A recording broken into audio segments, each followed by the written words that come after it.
Can you believe it's Thursday? I can't. I don't know what happens. I wake up in the morning, I think, I've got a whole day, because it's not going to be 6 o'clock till 6 o'clock, right? Hello, I'm Russ Kane. This is Men's Radio Station, and this is the 99th edition of the ABC of CBD. I can't believe it. I don't know what we're going to do for the 100th edition. It'll be fantastic. Whatever it is, it'll be great. But it'll be. Anyway, that's what it'll be. All because of this one man, ladies and gentlemen, the one man who proposed the idea. And I tell you, I thought it was a terrible idea. And it shows what I know. But it's turned out to be a monster of a show. And I'm just thrilled and excited. And I couldn't be more pleased for him. He is the honk of hemp. He is the Count of Cannabinoids.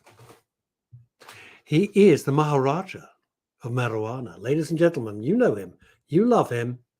Ollie Mammon. Yo, happy Thursday, everybody. Happy Thursday, fella. You got your hair down. Got my hair down Thursday. The whole Dave Grohl thing going on there. So you made one mistake in your introduction, Russ. You said, the 100th episode, whatever it is, it's going to be incredible. Every episode's been incredible. I don't think this is going to be even more incredible. No, but I don't think we've had a bad episode. Like even the episodes where me and you after have been a bit like, what the hell was that? They're still great episodes. As in they still are. As in we still given a voice to someone who might not have had a voice before. We still got to hear the story of someone. And every story is from their own perspective. And and like I feel like we've had like quite a lot of fun. Do you know what I mean? It's been a lot of fun. I've had a huge amount of fun. I love this show. I absolutely love it. And it's down to Ollie, and Ollie finds all the guests and does all the heavy lifting, and I just rock up. And I'm thrilled to do so, just acting as every man. Now, before we introduce our guest, who has not been blown away yet in the hurricane in Florida, international one, hoo-ha, let us just explain whom we are. I'm sure you've heard before that good quality CBD needs to be really, really expensive. This is the new view of CBD. A product created by users for users. A product at an affordable price, available everywhere, at any time, at the simple click of a button. Just CBD and MCT oil. No additives, no preservatives, and no flavor enhancers. It's a simple subscription-based service. The cleanest possible CBD delivered to your door for the lowest possible price. Your product, your rights for the lowest possible price.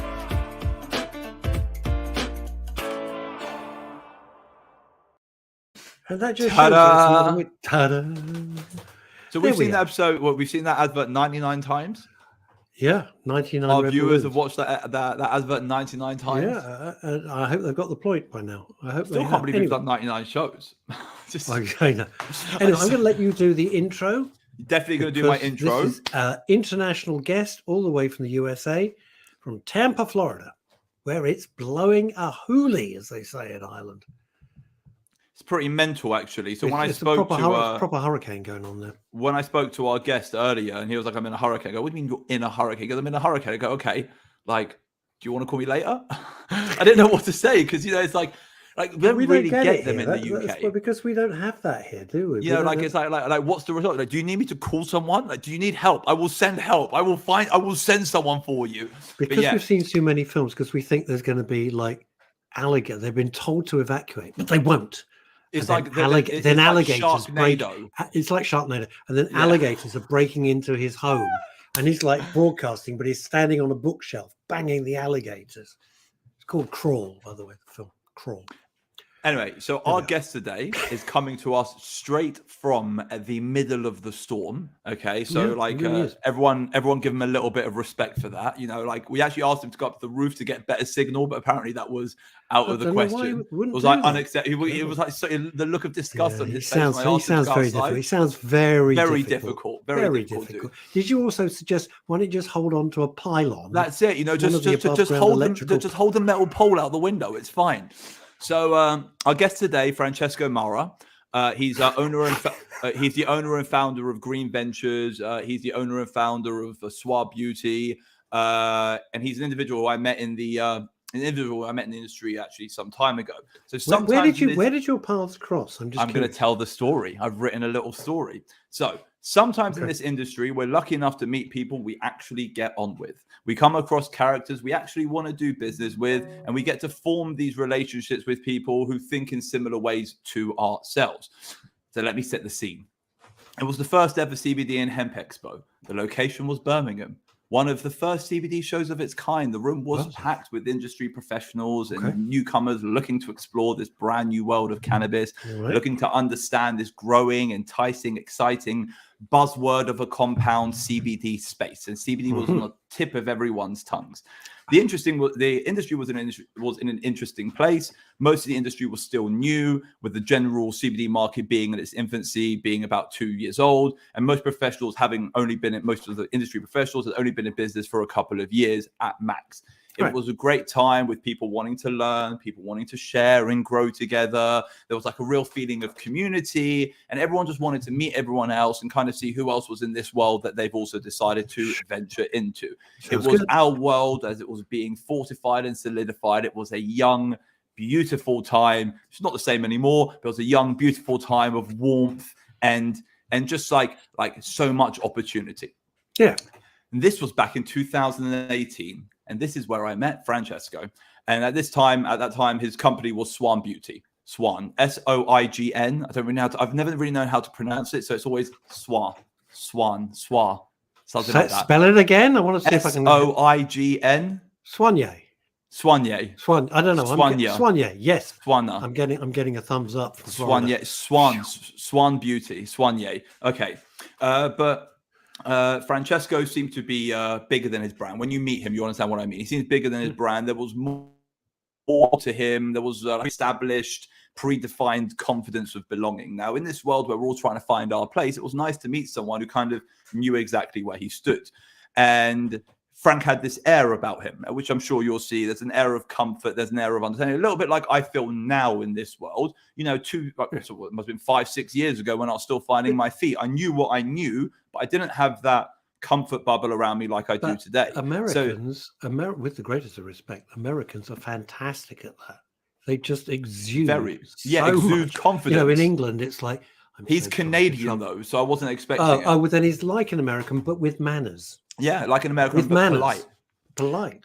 My assumptions were right. Frank, like myself, was a grassroots soul, but unlike myself, he got to grow. So he got to grow out his grassroots foundations in Canada, where things are slightly more progressive, and therefore the opportunities. Talking of America, let's go to Santa Monica, California, to the fabulous Gloria Miller. Hi, Glo, and lovely to have you along. So we go from Santa Monica all the way down to the East Coast, the other side of America, all the way down to Florida. That's pretty international. Great. So like I was saying before Russ said his hellos, my assumptions were right. Frank, like myself, was a grassroots soul. But unlike myself, he got to grow out his grassroots foundation in Canada, where things were slightly more progressive. Therefore, the opportunities at foot were greater and more expansive. Over the past few years, I've actually watched Frank grow as the market opened and expanded, and I've seen him do some incredible things that I'm extremely jealous of. I've seen him grasp the opportunities in front of him, navigating this ever-changing, adaptable space we all call our industry. Yep.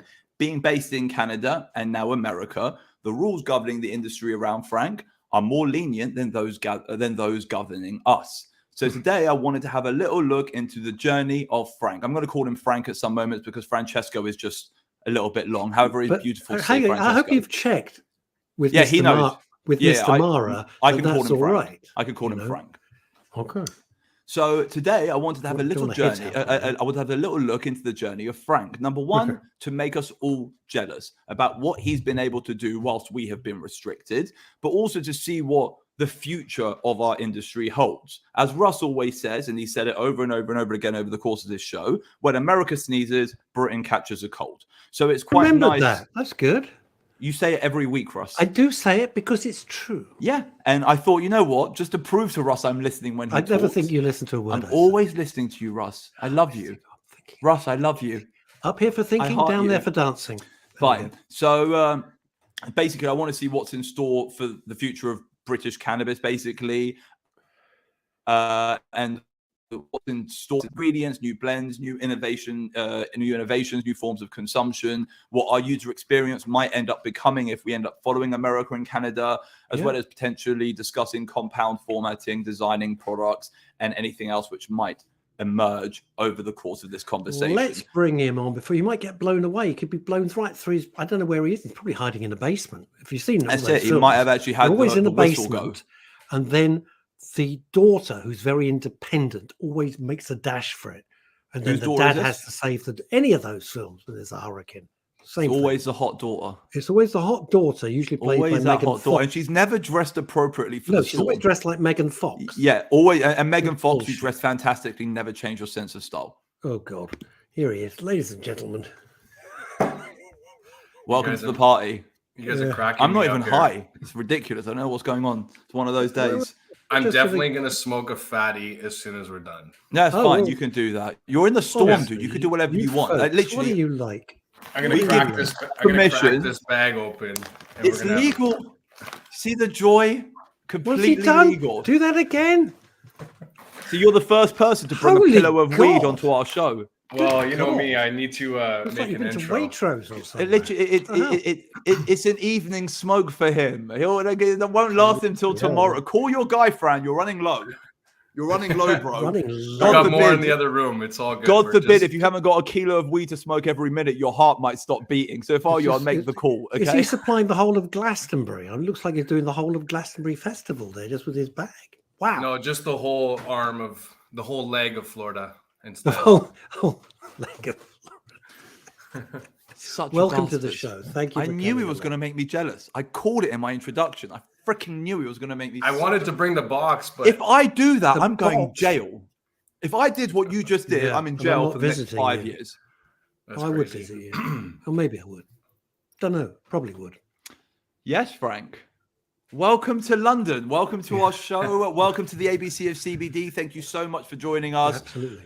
It's actually quite interesting considering when we did meet, we met a long time ago, and we've never actually done real business, but we've always just maintained contact. And I meant what I said at the beginning of my introduction. Sometimes in this industry, you just meet people who you like, and you meet people who you just want to stay in contact with, to stay in contact. And, I want to say thank you for being that. I really appreciate that.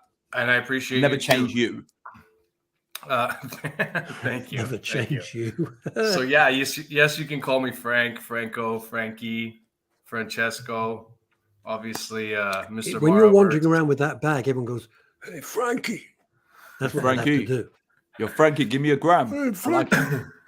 So let's talk. So obviously you weren't born with a bag of weed that big in your hand. So, what was your first interaction with cannabis? How did cannabis first come into your life? What was your first, experience of it? Like none of us are, like I said this a few weeks ago, none of us go to school and sit down with our guidance counselor and get told, you know what, you should have a career in medical cannabis. You should have a career in recreational cannabis. It never happened.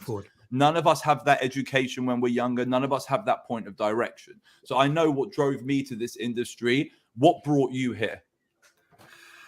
Oh, you know what? I was actually thinking about it. It's a pretty vivid memory, actually. And take it back about 25 years. Small town, Canada, outside the Rockies. We still have summer. So it was summertime. And I was jealous. One of my friends the night before was they were boasting about him smoking all these bowls, because we smoked bowls back then. Bowls? You should have seen our friend. He was smoked 6 bowls last night. He was a so bowl high. A bowl is a glass pipe. It's like a Okay. glass pipe with a fill up, and it's got like an air hole on the side. Yeah. But it's It Russ was the is basic of basic. Russ is like Grandpa Russ. Okay, that's All what right. you got to think. He's like our fathers. Do you know what I mean? It was Our a tobacco fathers- pipe. That's it. Yeah, There it's you like go. a tobacco pipe. So Okay. I go, I want to try. So a friend goes, I got a little bit. We'll go past the football field. So we're hiding in the little culvert, and we're just laying against the culvert. And this is lunchtime. And mind you, I've never smoked before. So we got high, and then I had to go straight to class. So that was a very special experience. And that was 25 years ago. I still remember it to this day. Everybody's like, "What the fuck's wrong with you?" Well, So You how know old what were it, you sa- at the it time? sounds like a cross between? It sounds like a cross between a Bruce Springsteen song talking about culverts, and he's always meeting someone behind a building, right along the highway, across along the a highway street by a railway is the track. cemetery. We're Yes, behind that's it. on the pitch, That's hanging it. out. It is. It's a The Springsteen school song. bell rings. Everybody's running to go to class, so you're not late. Yep. Yep. I'm stumbling, walking into class, pie-eyed. So wait, so Anyway. how old were you at this time? 14. 14. And then and then that was, I was also 14, 15 the first time I consumed cannabis.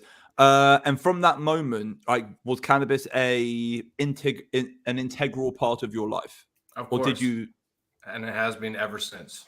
Fine. So what was since. your first medical interaction with cannabis? Probably the first time I smoked it.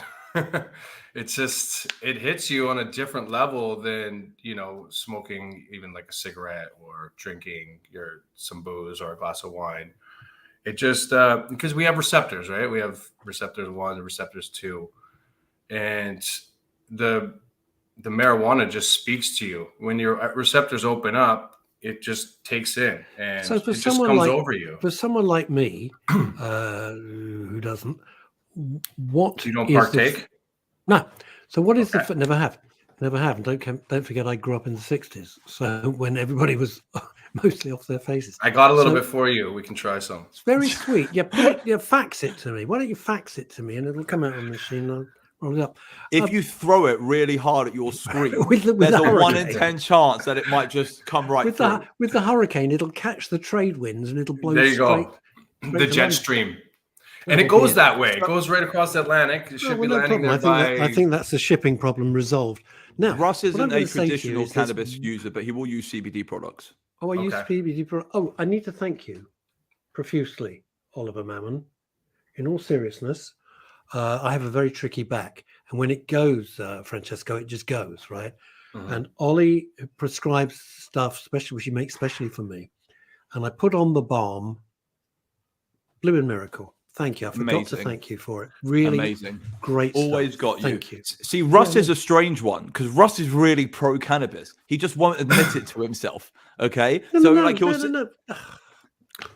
And he'll sit there and be like, "Oh, I don't partake," but yet he'll make a comment about that where he's just smothered his body in a cannabis Of product. course, yes. And it saves him. and So the oil it's- drops and the it's drops. that- I do all that. Yeah, of course I do. It's Ross, like you the gotta disconnect. think. Your skin is your biggest organ. So whether you inhale it through your mouth or put it on your body, you're receiving this. No. So I'm you all do for it. partake. So you got to correct Francesco, that. Francesco, let me just set the scene for you. Right? Where I live, Welcome to my life, Frank. Welcome to Right. my life. This Just is what I get deal on with with it, every Ollie. week. Oh, I don't Get- partake, but that vape pen was great, by the way. Oh, Oh, I yeah, I don't live on the partake, vape- but seriously, Okay. I need more of those Okay. capsules. I got the munchies like a live on- motherfucker. hang That's on, it, but I don't live on- partake. I live on my vape pen. Yes, I live on my vape pen. Jesus, I've become a junkie. Anyway, no, what I'm going to say is this. I don't ally myself. Where I live, it's some of it's quite hardcore, seriously. So there's loads of BMWs with the whole time, and the smoke, and they park up by the river where I am, and the smoke's coming through the blacked out windows and everything. The police are always patrolling. I don't ally myself with that, but I guess from a medical viewpoint, I do. There we are, and it's been a huge boon to me. All I because of love Ollie. the All because answer of- is so formulated to say yes, but he hasn't actually said yes. Okay, That's why I'm running it's for all London right. Mayor, ladies and gentlemen. It's all right. We can trick you and give you stuff. You're and then innocent you'll- until proven guilty. That is the Exactly. one. That is me.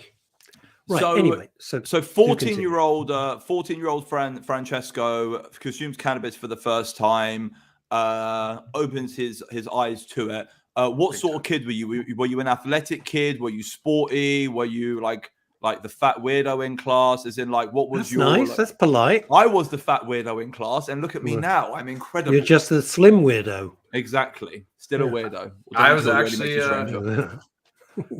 I was actually all team athlete. I got awards every year for playing every sport, soccer, hockey. Cannabis actually ruined me. Cannabis and women. Because I was out And the rest chasing of it, girls you and just- getting high instead of fucking going to practice. And the rest of it, you just frittered away. Cannabis and women.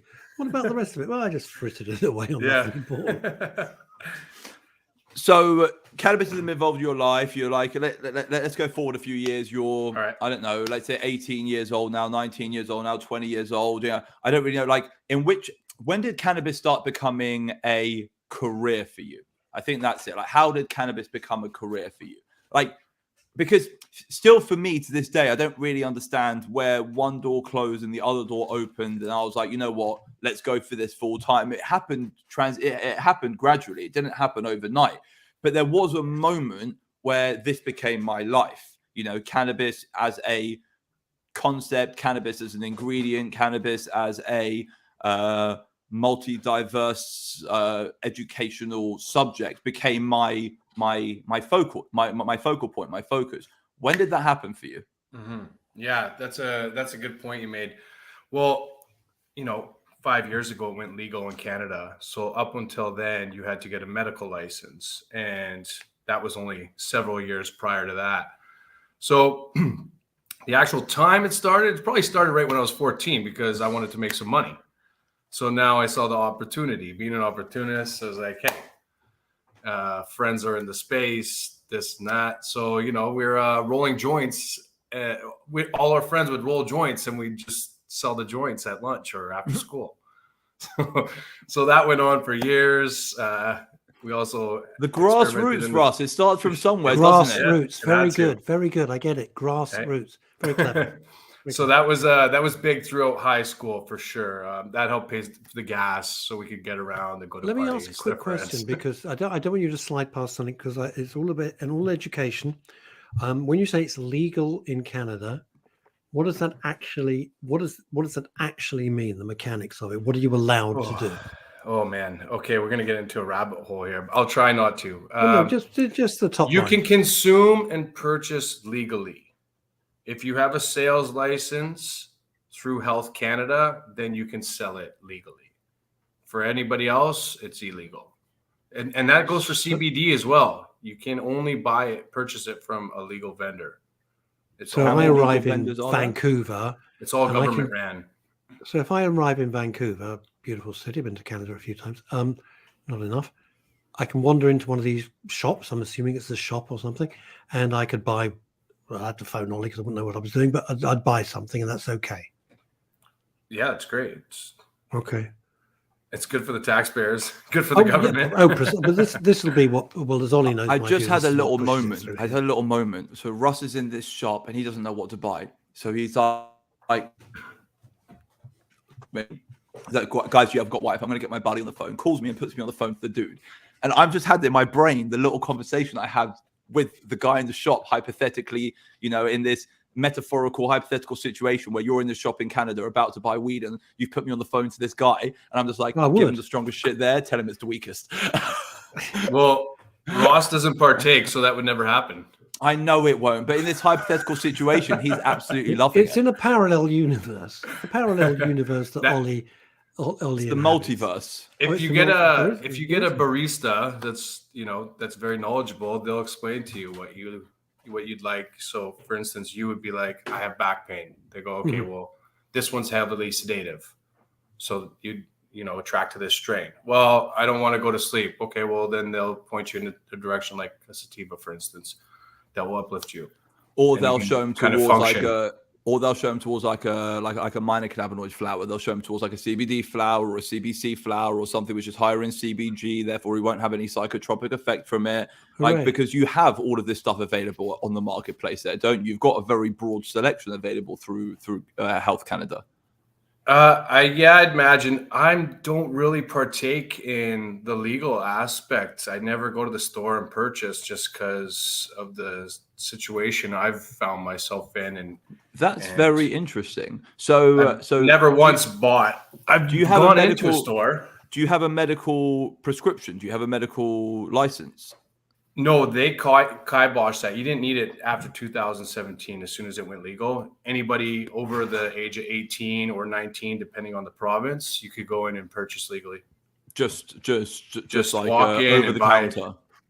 Yeah, exactly. It's very, very, very interesting. But you're saying from a Because this is something I've heard before as well. It's like I've actually heard this about America, and I've heard this about quite a few other places where, and we also hear about the UK. We hear a lot about the UK where, you know, patients are not satisfied with the offering from the medical system, so they're forced to go back to the street, or the supply arrangements from the medical from medical suppliers in the UK is insufficient, so consumers are forced to go back to the street and go to the black market in order to acquire and source their meds.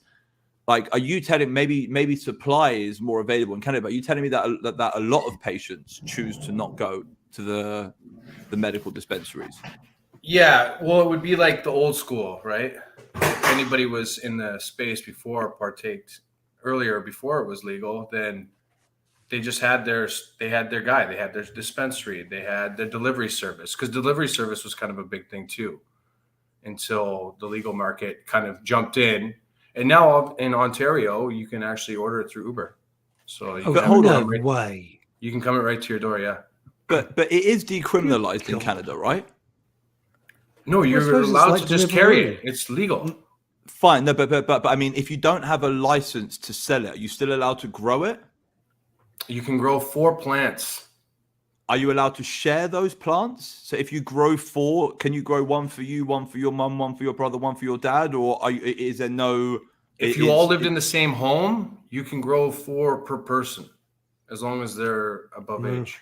Oh, okay. So that's my understanding. So Philip Anthony Bevington, do you remember Philip? Exactly the same thing. Philip in Canada would be okay. This is interesting. This is kind of what hang on. No, he wouldn't, because he grew 6. But theoretically, it's like 1 or 6 were illegal, and he bought a pack of 6 seeds. Do you know what I mean? If he would have, but the rules could have. But the point is, he would be fine. He would be. That's fine. very interesting. And have you ever taken advantage of that grow rule? No. Why? I did another route. So we had this program, it was called ACMPR. So that's your medical license to grow your own medical marijuana. And they allowed you X amount of plants. So there was some loopholes. Of course, me being an opportunist, I got the highest possible plant count. And we were growing somewhere like 400 plants. And then you would put 4 different licenses. So that's 1,600 plants. Well, then the property had 2 mailing addresses. So now we have 3,200 plants. So we would just grow that and do it that way. And that was legal? Completely legal. Yeah. Police would come in. You get a complaint or something to that effect. They would come in, you show them the license, they walk around. Okay. Do you see the interesting things we stumble across when we just let the conversation happen, Russ? When there's like very little agenda, we just kind of stop asking the questions and just let it talk. What is amazing is the disparity between the laws of the various countries. What's interesting is Canada's also not the first. America started before Canada. So what's interesting is Canada's come in after the fact. They've come in after everyone. They were relatively late to the party officially. Yeah. But I mean, look at what they've done. So wait, and you were selling to who? You were selling back to the dispensaries? No. Oh, yes, I was. So you were selling back to so that was your business model. You've got 3,600. You got 3,200. 36,000. 3,600. Oh, 3,600. 3,200. Something along that. Sorry. We would always be over. Let's just put it that way. Anyway, are you still doing this? No. This only lasts several years. I just want to rewind because I'm just do your fascinated thing, how this. Well, I'm just fascinated how this works. So you being an entrepreneur rather than an opportunist, although it's the kind of same thing, you grow all these plants. You're under the legal radar. It's all marvelous. So your business model is you're selling to, I'm going to call them dispensaries, for want of a better word, shops. What we call them, dispensaries. So that's your deal. Okay, I get that. I understand. Makes perfect sense. So when were you doing this? So this was up until 3 or 4 years ago, I'd say. That's incredible. So different from here. It's so different from here. You would be like when we met, I would have had to grow. And I also had on that same property, we had 20 acres of hemp. I actually do remember this. No, you showed me pictures of this. Actually, I'm getting a flat. I just didn't believe you. I think I just didn't believe you. I think I was just like, never happened, never had. Just another one of them. I remember the hemp. I remember seeing the hemp, and I believe the hemp. I just like I think the numbers just seemed like like now the numbers seem so unbelievable. So and when you talk to hemp farmers, yeah, like that's the smallest itty bitty that would be small amount of parcel. Like, even if you're in Bakersfield or Kentucky, Colorado, they are growing hundreds of acres. So we brought on a grower from Kentucky, didn't we? We brought on a grower from Kentucky. Guy he was. And Oregon's massive area. He Great was genetics. talking about here's a his question for you, was... Mr. Marra, and it's coming in from Santa Monica in California. Here in the USA, it's not federally approved yet, but by states. It's on a state-by-state basis. Is it federal in Canada? Yes. Hi, Gloria. She was in Santa Monica, correct? Yes, correct. I'm actually out of San Diego, so we're kind of neighbors. So that's great. Is it okay? So the question is state by state, correct? So like California, it's legal. Colorado, it's legal. New York, it's medicinal, and this goes on throughout the states, right? And then we can get into those deltas after, because that's a crucial part of this. I've got a few more questions, but yeah. So in Canada, it's just federal. So state by state, all legal. Just the age limit changes. Oh, where are you? Okay. Mm-hmm. Okay. So what is 18 the age? and 19? 18? And 19, okay. Yeah. Okay, that makes sense. So there's no medical cannabis for kids? Oh, that's not true. I'm asking. That was a question. That wasn't a statement. That sounded like a statement because I'm English and everything we say is apparently so much harsher. But yeah, no, basically it was a question. So let's say, like, sorry to tangent, but let's say for an epileptic child, they have access to medical cannabis. They have access to a broad spectrum product. Yeah, it has to be prescribed for sure. So this, like what you were just saying actually leads on quite nicely. So the medical system in Canada, and for your perspective on that, and watching the rest of the world, how do you think the medical system in Canada compares to others internationally? Do you think they've got things right, or do you think they've got things wrong? And now living in America and seeing the way the recreational medicinal system works there, do you think that Canada has done things more or less correctly? As in, because you have experiences of these worlds. Now, us as bystanders or passers by, we can have our opinion, and it's usually based on how exciting it is. But in reality, operating within, it not being a playground, it not being Disneyland, it being your everyday, it being your job and your life, there must be a perspective you have on the system in which you've chosen to operate within. Good question. I know. I think they botched it completely. You think they botched it? Completely. All right, cool. Talk. I know they did. Okay. And some people have their opinions, but me being an entrepreneur, me being in the space, it took them absolutely years to roll out. Yeah, it went legal October 2017. Some cities didn't have one. Oops. And then some cities were just rolling out. You dropped out there because of the hurricane. That's my excuse. Some cities didn't have, and then we never know what it is. One what? They didn't have one store, not even one store for the longest time. Approvals weren't going through. Between the city approving the licenses, which was $30,000 for a business license per year. Wow. I think I got that right. Or the province. One was 10,000, one was 30,000, and it was not state. Sorry, I'm in the States. It was province dependent. In Canada, we have provinces. In the States, we have states. Yes. So, excuse me. So it took forever, but provinces like Alberta, where we have Calgary. Now there's one on every corner. So stores are actually shutting down because there's too many of them. There's not. Oh, really? Oversupply. Yes. Oversupply over the demand. That's very interesting. Very interesting. So it took years. So do you think America did better?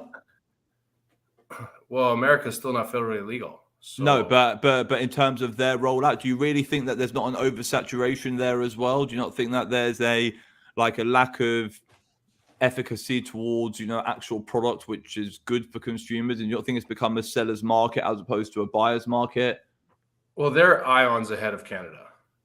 Okay. With the best extraction methods, the best products, the highest quantity, the highest potency of THC, all these different cannabinoids that you speak of, you're not going into a Canada dispensary and they're talking about CBG or CBC.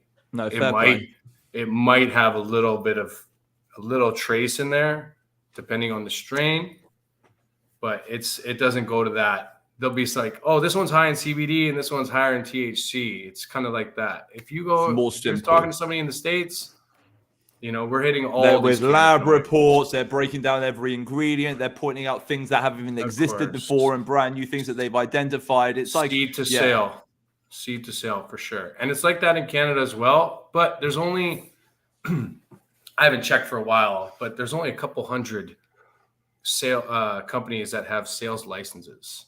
So the whole country, there might only be 200 companies that can sell, and you have to sell to each individual province. So you have to get a separate license for each province you sell to. So if you want to sell across the whole Canada, you have to basically pay to play. Every province you pay to. And I've no idea. I'm showing my ignorance here. Absolutely no idea how many provinces. I'm so sorry. Sounds rude. 10 provinces. There's 10. So that's 30,000. That's 300. If you want to do that, that's $300,000 just as a starter, and you haven't made a penny or bought a cup of tea yet. And then we have 3 territories, but we're talking like Yukon, Northwest Territories, and none of it. The population is very low, very low. It's like, think of Anchorage, Alaska, because we're like on the same 3.5 people there in a snowstorm. The same latitude. Yeah, mental. really cold.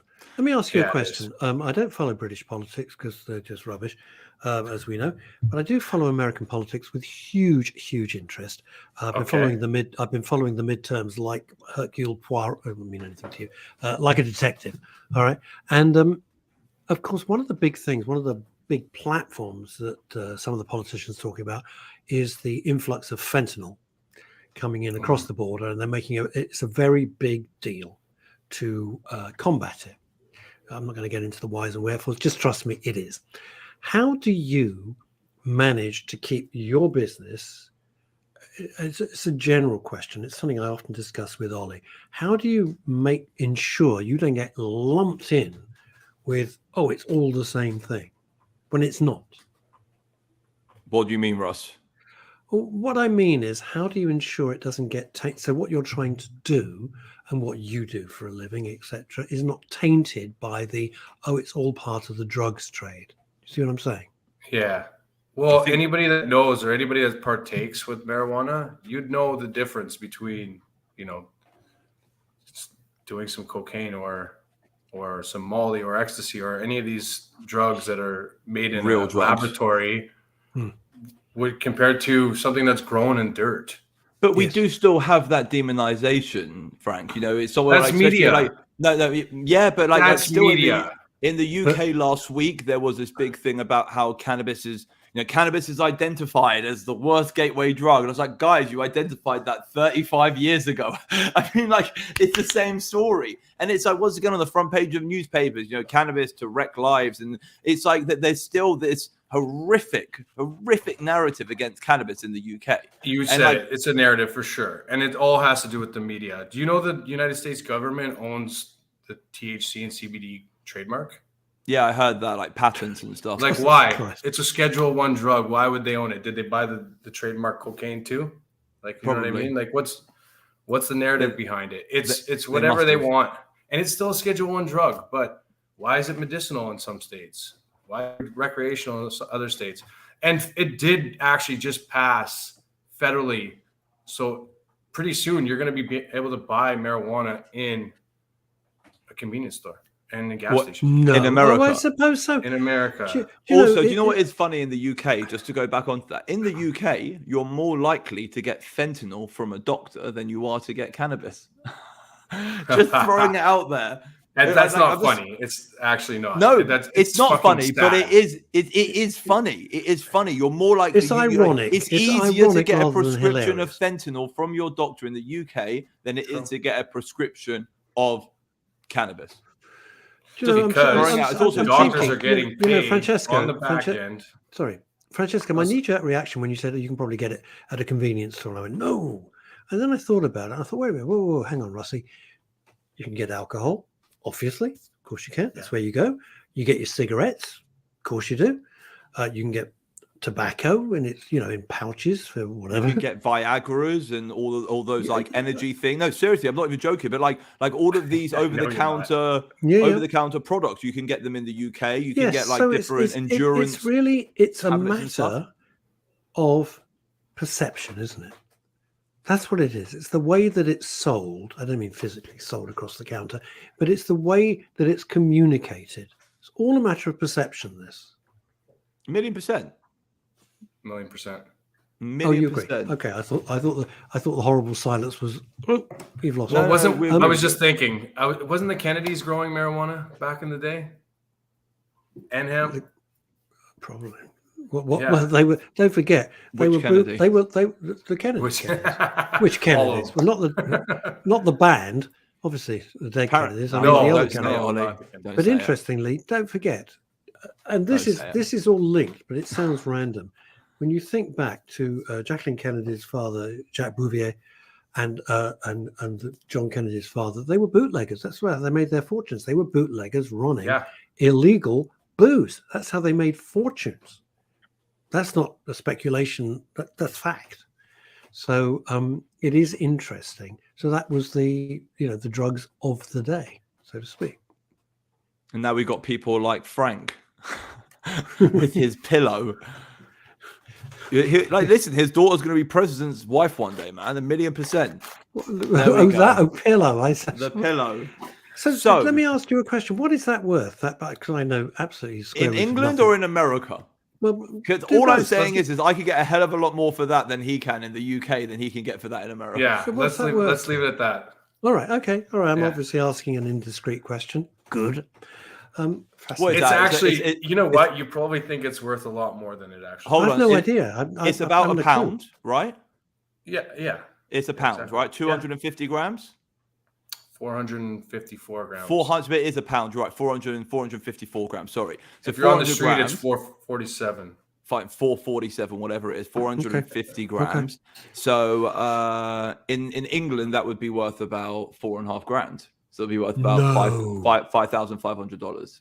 This isn't even worth $450 here. But do you know something funny? Because it's from America, you could probably get about 15 pounds a gram for that. You could probably get around £375 an ounce. So you can get what, like 6, 4, 7? Yeah, about 7K.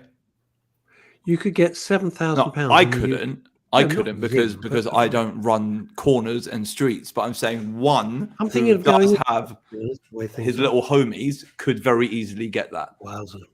It's extraordinary. Everybody I deal with is in the legal market. The legal market. Yeah. No, get that. Of course. No, of course. Just it's and mental. To be honest, and Ollie can scoff and you can scoff, but if it wasn't, I wouldn't want you as a guest. I really wouldn't. Yes, I know. I also would not bring him on as a guest. No, I wouldn't do that to someone. No, as in, like, if he lived in Tottenham, I wouldn't bring him on the show because it's not fair for him.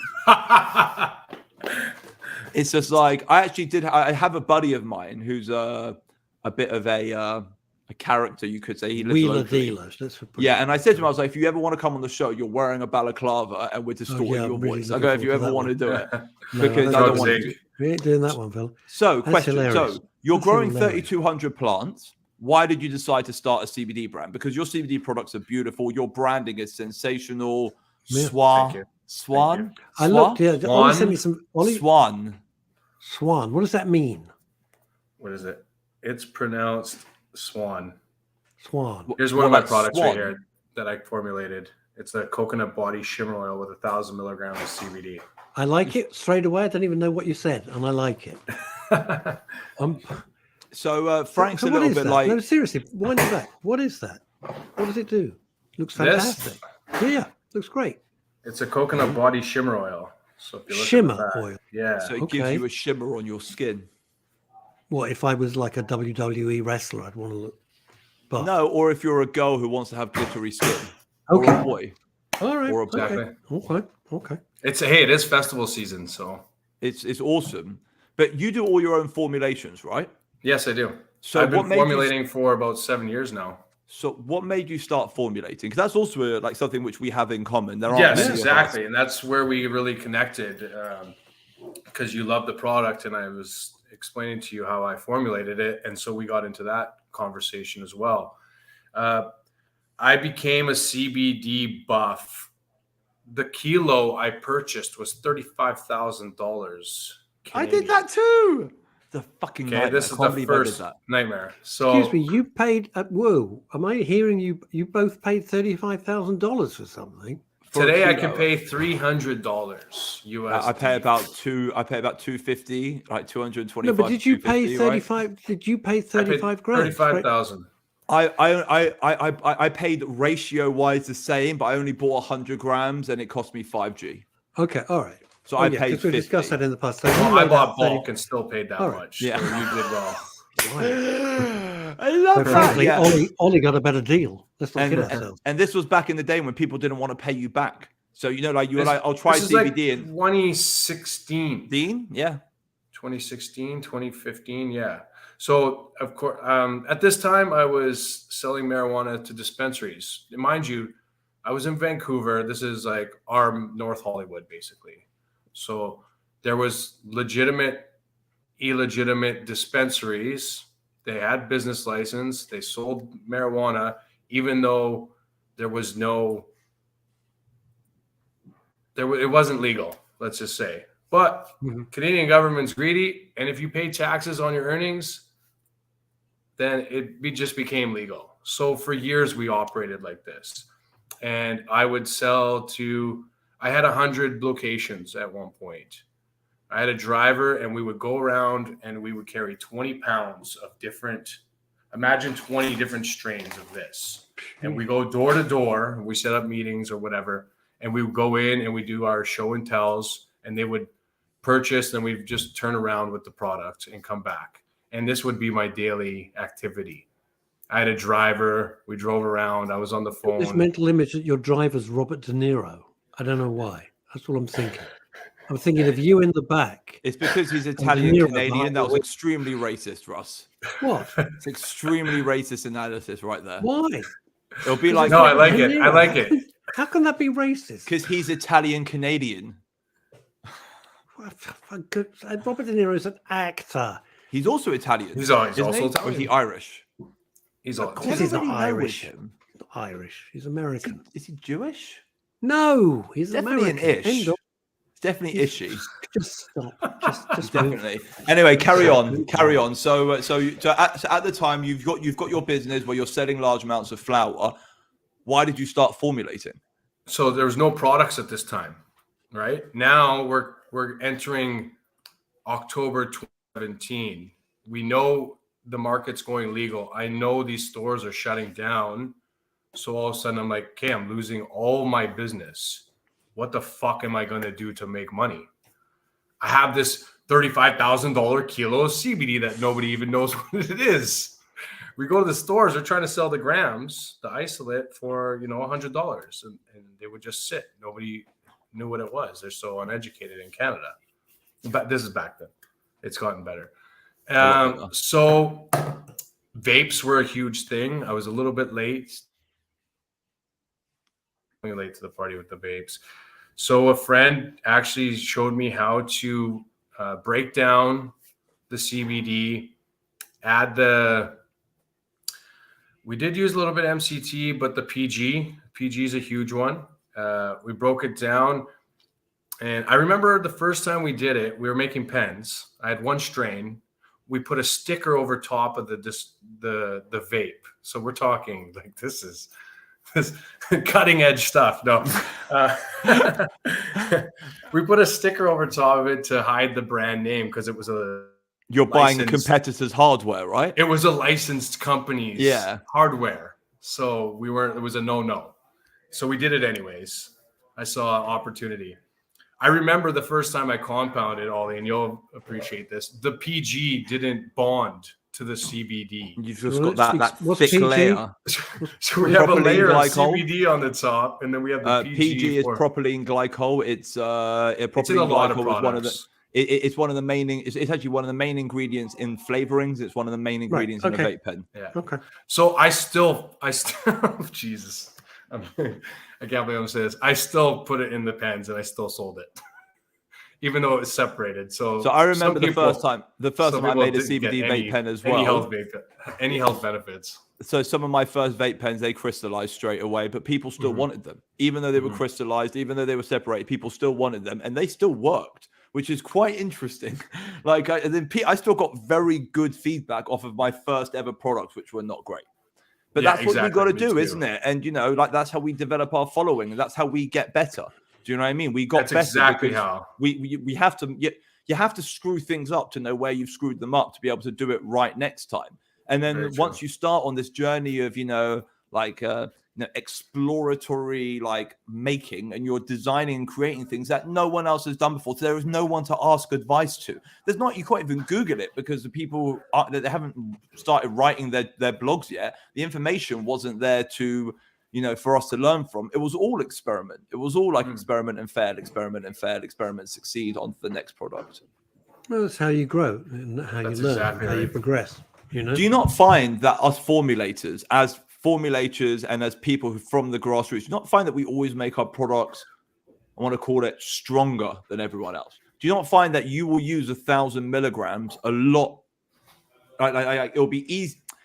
You feel like the product needs more CBD or more cannabinoids than other people give those products? It depends. Like, I remember we started with 250 milligrams in our tinctures. And then all of a sudden, somebody else was doing 500. Okay, we did 500. Okay, then we're doing 1,000.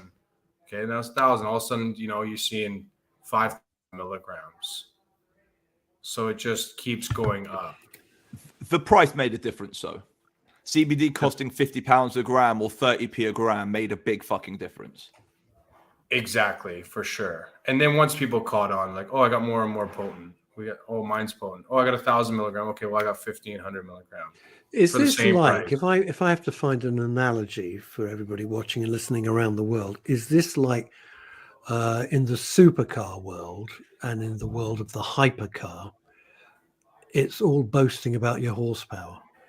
So whereas 400 horsepower in a Mustang used to be fantastic, and now we're looking at cars with up to 2,000 horsepower, 1,100, 1,200. So I'm feeling it's the same sort of thing. Yeah, or like 100%. A 200, 400, 800 milligram ibuprofen. Ah, okay. I think it's more like that. It's like the whole idea of, imagine if, let's say, everyone was selling a 200 milligram ibuprofen and the set price was £1. And then you come in with an 800 milligram ibuprofen at the pound.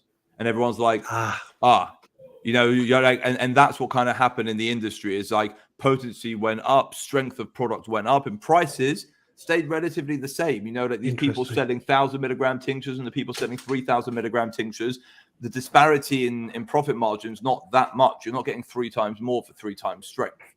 So and then if you want to talk about efficacy, all of a sudden we got nano. So nano is now bypassing the liver, and now you need less because your liver's not your liver's not filtering all that 80 to 90% out of it out. So you need less for more efficacy. See, nano hasn't really taken off in the UK. It's spoken about a lot, but yeah, nano as a concept has been very. Well, it should, because you don't see it. You don't see it. CBD won't affect some people. Like, you won't get the health benefits from it if it's not nano. Like, for me, it doesn't work orally if I just take it orally anymore. Interesting. Yeah, it needs to be nano. In England, there's a few brands doing it, but I mean, nanotech is not as nanotechnology. You basically take a particle and you splice it and dice it so it's like a millionth of the size. So what happens is you're breaking down the size of the compound to enable it to absorb into your body at a faster rate and to enable the particle size to be smaller, meaning theoretically the surface area of the compound you're absorbing is greater, meaning greater efficacy. But like it is a process, and it is time consuming. It is cost effective. It's a costly process. And yeah, well, it just goes through homogenization. It's not that big here. It's really that's actually well. Now you can start it. It's not that big. You got opportunity now. I gave Ollie his next great revenue stream. I'm waiting to hear back. He wants me to create a nicotine-free hemp-based tobacco, basically weed. TAAT, TAAT. They trademarked. It's called Beyond Nicotine. Is it good? It's a CBD cigarette. Do you know who makes it? The company's called TAAT. Yeah, but they're in America, right? Yeah, and I think they make their way. Send over a couple of packets. I'll send you the money. Send over a couple of packets to keep Ross happy. Are you allowed to? By the way, interesting question. Are you allowed to do that? Don't tell anyone, Ross. It's not like anyone's watching. Well, it's CBD. Okay, there's thank God we're not on TV and radio. Thank God we're not live on air. Send it to Russ's address. Hey, what's your address, Ross? 33 Russ the High Street Kane. above the kebab shop. That's where you're fine. I'll text you. I've got his address. I'll send it to you. Send through that and the Do pillow. not send. No, you don't. Send the pillow to Russ's address and don't do that. I've got his address. Listen, he's got nothing to do with it. It's like it's fine. Just plead innocence. So listen, we've got 4.5 minutes left. Let's do this. I'm laughing because I turned up one day and I had 2 policemen in full uniform on my doorstep waiting for me. It was something I bought on Facebook. It was a Facebook ad. I bought it from America. Wow. A pillow of weed. No, it wasn't drugs. It wasn't drugs at all. Never buy the pillow of weed, Ross. Even if it comes from Frank. That. So, Frank, what are you doing now? Avoiding the hurricane. What are you doing? I got a show. It's just canceled today because of the hurricane, but we're promoting our Swan coconut body shimmer oil. It's brand new to the market. It's all natural product. My whole skin line's natural. It's if you guys want to visit us, we'll have the link below in the comments section, and it's swanbeauty.com. Everything's 35% off right now. If you subscribe, we have some really great products. And it's just really, just the natural cosmetic end of things is like super important to me. Why? Natural beauty. Yeah. Why? I don't you love That's a good question. Why? It's important. Why? It's important. It's important to me just to the simple fact that everything is synthetic these days. Everything's fake. We want to promote health. You know what I mean? And by doing that, we do with natural products rather than synthetic. So what in this line, agree. Have you got what, like moisturizer? I mean, what's the story here? What else? We have a great vanilla beauty oil that has 500 milligrams of CBD in it. Eye cream with rosehip oil. Oh, I like that. And we even have essential oils without CBD in it that are all priced under $10. So there's something for everybody in there. I love it. Love it. Damn. And do you think that's move to America? Has Swan kind of taken like so since the stopping of the growing and like your move out to America, has that been like basically to push Swan further because the American system and the American shops are so much further ahead than the Canadian shops? Is that why you've done that? Is that why you've moved over to America? 1000%. The market is 20 times the size. It's very much organized. There's distribution channels, wholesale channels. I can't sell this in Canada legally. You're not allowed. This would have to be going. This would have to go right through a legal process.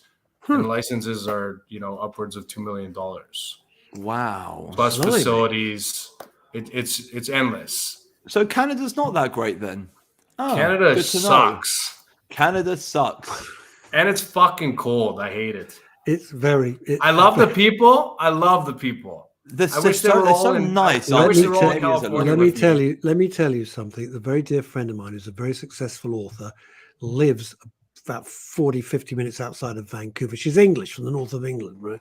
Okay. And she's freezing. So they bought an apartment. Exactly. And you bought it down in Gloria's area, down in Santa Monica, because she can't take the cold, even from the north of England. Myself. She can't spare it. She hates it. I can't stand it. Her husband works there, so he's got a job. He can't move. I get that. It is very cold. There's no palm trees, so it's just. Yeah, I know, but look at you've gone to Florida right now, where it's meant to be boiling, and there are palm trees, and you're in a tornado/hurricane thing. It's a hurricane there. Oh, we're nearly out of time. Listen, Francesco, absolute pleasure. Let's run it back, guys. We can keep this going. Well, you're very welcome to. Please stay safe in the lunacy. We've seen so many of those films. We don't want you guys. Could be Sharknado. As we know. We will definitely be thinking of you. You know, definitely stay safe, my brother. Yes, appreciate it. Absolute pleasure. Please come back because it's been a fantastic. I would love to have. We should have a part 2. I feel like there's so. All right. There's so much more to talk about. We didn't even get into the deltas. Ollie will set it all up. Until then, we'll be back same time next week. Congrats on the show, you guys. All right. Hundreds. Let's go. Bless you. Thank you. Bye, everybody. Boys. Bye.